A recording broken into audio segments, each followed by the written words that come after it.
I think more kings have lost their kingdoms to treacherous behavior and betrayal than they have to enemy action. I think it's the number one threat to any man of genuine competence in the world today. And I will say that weak people will always betray you in the end, even if they don't want to. Because weak people simply do not have the capability to resist for long enough to avoid the betrayal. So when you analyze something like betrayal, you have to understand very well, nearly everyone you protect and provide for has a limit to which they would eventually betray you. It's funny, we just finished talking about women because 99.9% of women will eventually betray you. And I'm not trying to be insulting to women. I'm not trying to be misogynistic. What I'm saying is that women cannot resist like a man can resist. If you put a woman in a room and tell her she does not leave that jail cell until she gives you up, she will give you up faster than your brother will because she can't take the heat. She can't take the pressure. She can't take the stress. She's too weak to take it. It's not bad. I'm not calling her a bad person. I'm not insulting her. This is the bottom line. She's just too weak.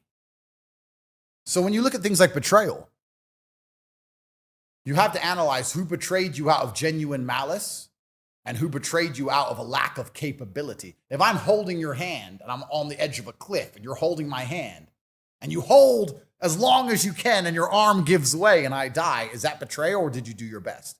Letting go of me is betrayal. But it's actually quite interesting when I analyze the times I was betrayed. Could these people have even done any better than they did?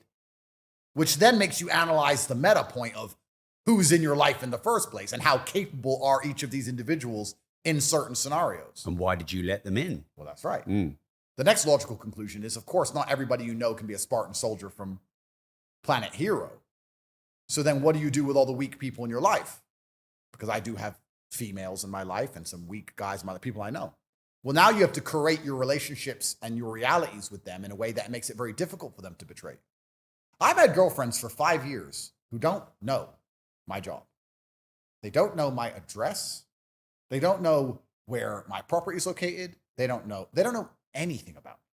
They don't know anything. You can tie them to a chair and electrocute them all day long. They don't know anything to tell you. They know my house in Bucharest, which you can find. It's actually named on Uber, isn't it? Yeah, when I went there, Tate actually. House. Yeah, Tate House. They know the color of my bedroom. That's it. They don't know anything about me that matters. Now, I'm not doing that to be a bad person. I'm doing that to protect them from betraying me. I take responsibility for the times I was betrayed, is what I'm trying to say. I don't blame the people who betrayed me. People can only do what they can do. And unfortunately, a lot of people are pretty shit at most things. A lot of people are very incompetent, extremely incompetent. Yesterday, I beat the fuck out 60 dudes in a row. People suck. So if I was betrayed by somebody, I don't blame them for the betrayal. I blame myself for putting them in a position where I expected more of them. If I put my knight on a square in the board and he gets trapped and dies, I blame myself, I don't blame the knight. These people couldn't have done any better.